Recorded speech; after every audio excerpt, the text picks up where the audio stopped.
여러분, 경기 침체에 대한 공포가 전 세계를 지금 강타하고 있다.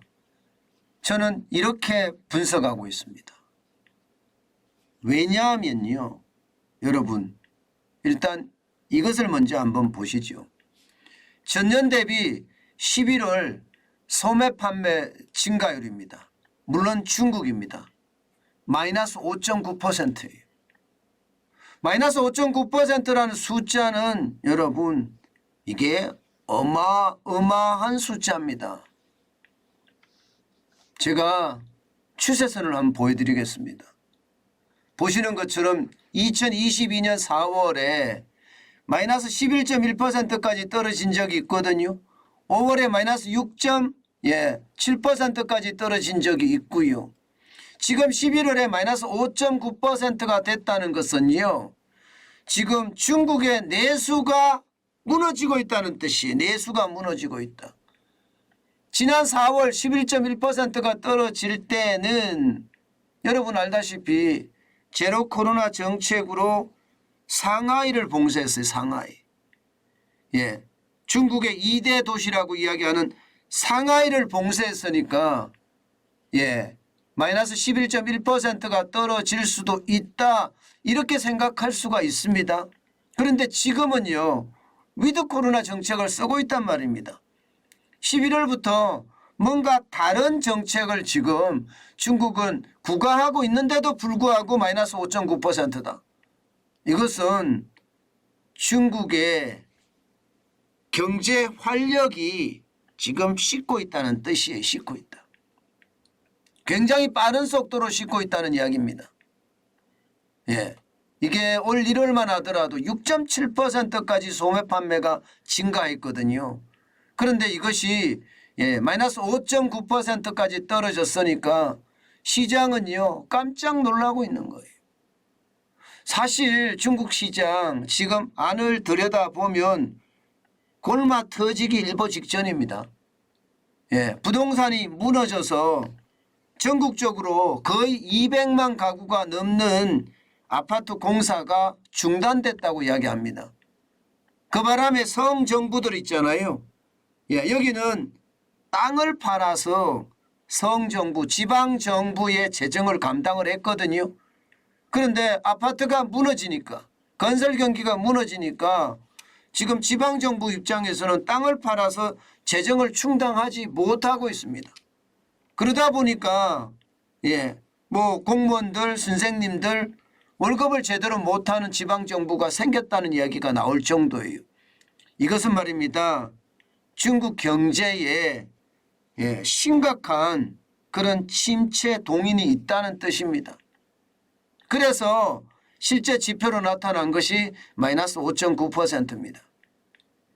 사실 여러분도 알다시피 중국의 통계 엉망이잖아요. 국가통계국이 낸다고 이야기하지만 믿을 사람이 그렇게 많지가 않아요. 사실은 마이너스 5.9%라고 이야기하지만 소매 판매 감소율은 이거보다 더 떨어졌을 가능성도 배제하지 않습니다. 그렇다면 세계의 공장 중에 중국의 소비가 침체됐나? 이것은 여러분 심각한 이야기예요. 어떻게 생각하면 중국 사람들이 돈을 덜 벌기 때문에 이게 결국 소비를 줄인다 이런 이야기도 되거든요. 그럼 왜 덜 버느냐? 중국도 마찬가지 수출에 타격이 되고 있습니다. 증가율이 뚝뚝 떨어지고 있거든요. 그 바람에 소득이 줄어드니까 그에 대한 소비도 줄어든다. 이런 해석도 나오고 있습니다. 이 말은 결국 말입니다. 내수가 침체되고 있다. 이 말을 지금 확실하게 대변한다. 제로 코로나 정책 때문만이 아니라 소득이 줄어들어서 소비가 감소한다. 이런 얘기까지 동반된다는 이야기입니다. 문제는요. 중국만 이런 게 아니에요. 지금 미국도 마찬가지입니다. 미국도 보시다시피 소매 판매 증가율이 마이너스 0.6%까지 11월에 떨어졌습니다.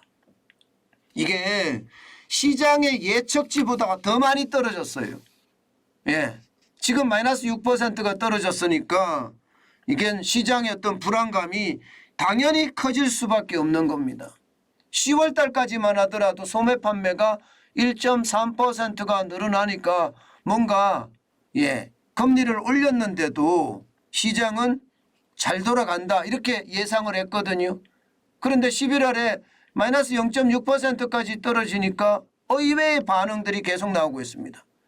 기저효과에 대한 어떤 10월 달에 1.3%가 성장했으니까 거기에 대한 부담감도 있다고 이야기는 하지만 11월이 미국 입장에서는요 쇼핑의 계절입니다. 블랙 프라이데이라고 해서 많은 제조업체 또 유통업체들이 세일을 거듭할 때거든요. 그런데도 불구하고 마이너스 0.6%가 됐다는 것은 시장의 불안감이 그만큼 커졌다 이렇게 이야기하는 겁니다. 여기도 마찬가지로 이게 금리가 많이 올라서 소비를 줄인다 뭐 이런 얘기가 되는 건가요? 실제 금리를 워낙 많이 올리니까 가게 입장에서는 겁이 나서 소비를 못합니다. 그래서 줄어드는 거다 이렇게 얘기해요. 그런데 만에 하나 말입니다. 이게 소득이 줄어들어서 소비가 줄어든다. 만약 이런 징조가 나오면 여러분 시장은 더 놀랄 겁니다. 그렇지만 미국은요 아직까지 소득이 준다는 신호는 없습니다. 뭐 기본적으로 말입니다.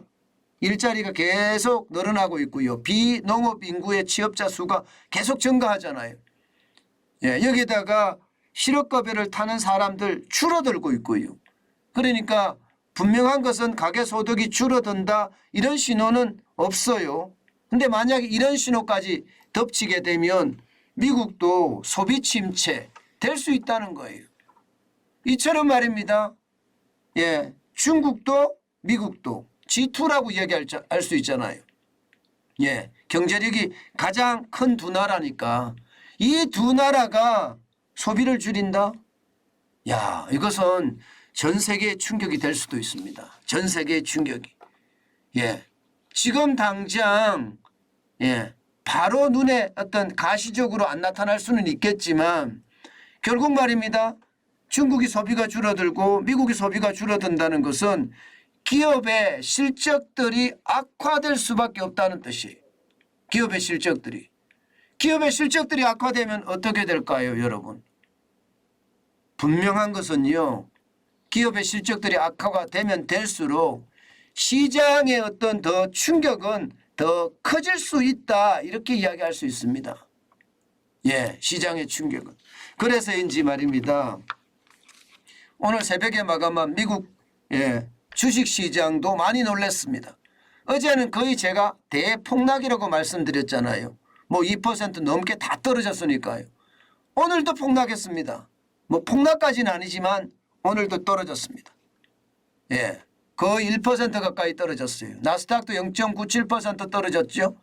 105.12가 빠져서 1705.41까지 쭉쭉 빠졌습니다. 나스닥은 기술주 중심이에요. 기술주라는 게 여러분도 알다시피 이게 성장주의 일환이잖아요. 성장주는 빚이 많아요. 그러다 보니까 금리 인상에 굉장히 민감하게 반응하는 기업들이 많이 포함되어 있다는 뜻이에요. 게다가 경기가 나쁘면 나쁠수록 성장주는 더 심각해질 수 있죠. 그래서 많이 떨어지는지도 모르겠다. 이렇게 예상할 수가 있고요. S&P 500 지수 이것은 대형주 중심입니다. 대형주도 많이 빠집니다. 1.11%예요. 43.39가 빠져서 3,800까지 내려갔습니다. 어느새 3,852.36으로 마감했습니다. 굉장히 빠른 속도로 빠지죠. 대형주들이. 대형주들이 빠른 속도로 빠진다는 것은 여러분 시장의 충격이 그만큼 커진다는 이야기가 되는 겁니다. 여기에다 블루칩 지수들 말입니다. 다우산업지수 0.85% 빠졌습니다. 282.22가 빠져서 33,000이 깨졌어요. 32,920.00으로 마감을 했습니다. 시장 자체가 변하지요. 그죠? 시장 자체가 굉장히 빠르게 변하는 것 같아요. 그동안은 이게 심리적 상승 이게 굉장히 강하게 작용을 해서 시장에 있는 유동성이 증시로 몰리면서 거품을 양산해냈다. 저는 이렇게 생각을 했거든요. 예, 그런데도 안 떨어져. 야, 이거 참 심각하다. 이런 말씀도 여러분들에게 드렸는데 결국 말입니다. 실적이 왕이다. 예, 실적이 왕이다. 실적주가 최고다. 이렇게 될 수밖에 없다는 거예요. 미국의 소비가 줄어들고 중국의 소비가 줄어드니까 어따 큰일 났구나. 지금 그렇게 생각을 하면서 시장이 쭉쭉 빠지고 있는 것은 아닌가. 저는 그렇게 분석합니다. 문제는요. 앞으로 더 심화될 가능성이 굉장히 큽니다. 무슨 얘기냐? 여러분 보시다시피 유럽 중앙은행조차도 기준금리를 0.5%포인트 빅스텝을 단행해냈습니다. 2.5%가 됐어요. 기울기 한번 보세요. 기울기. 유럽 어떤 중앙은행 22의 기울기 보세요.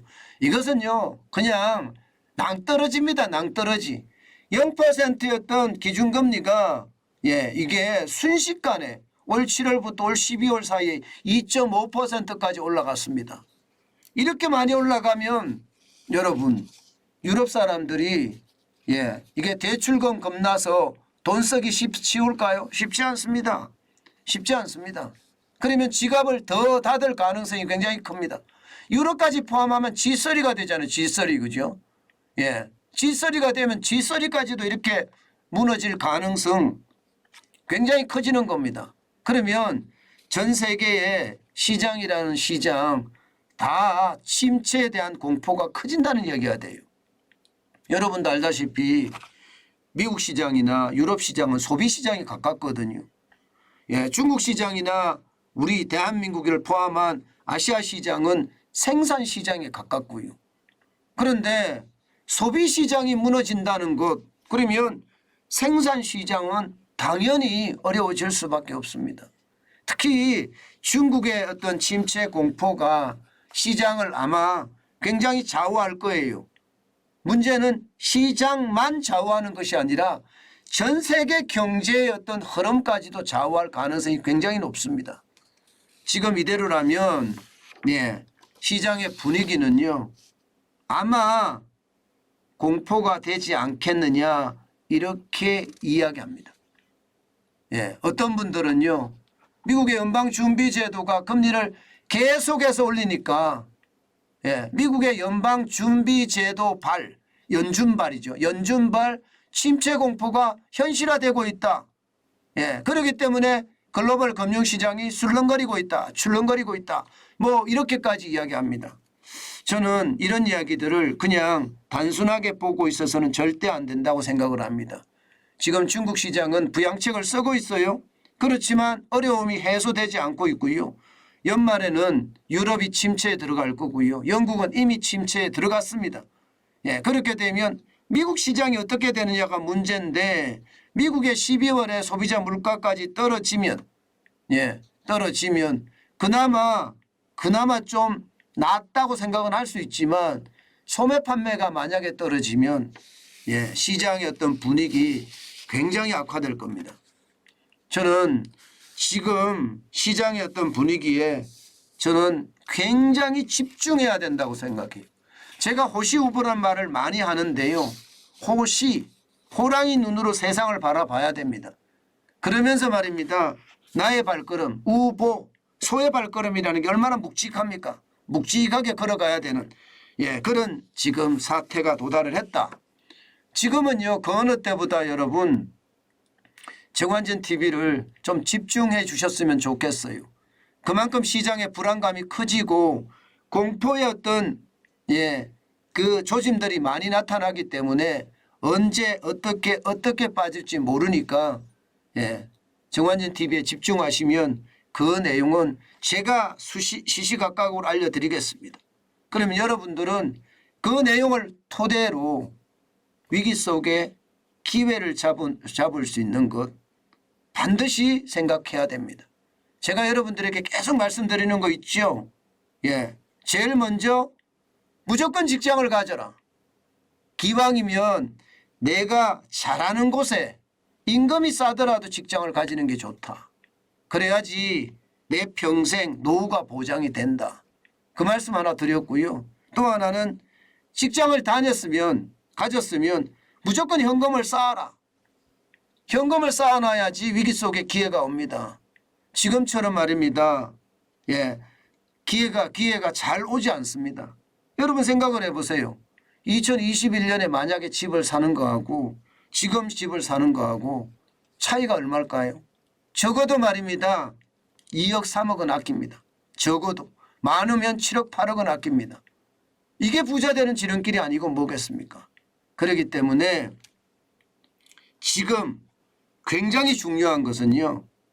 시장을 똑바로 바라보면서 내가 쌓아놓은 현금을 계속 더 많이 쌓을 수 있도록 노력해야 되는 것.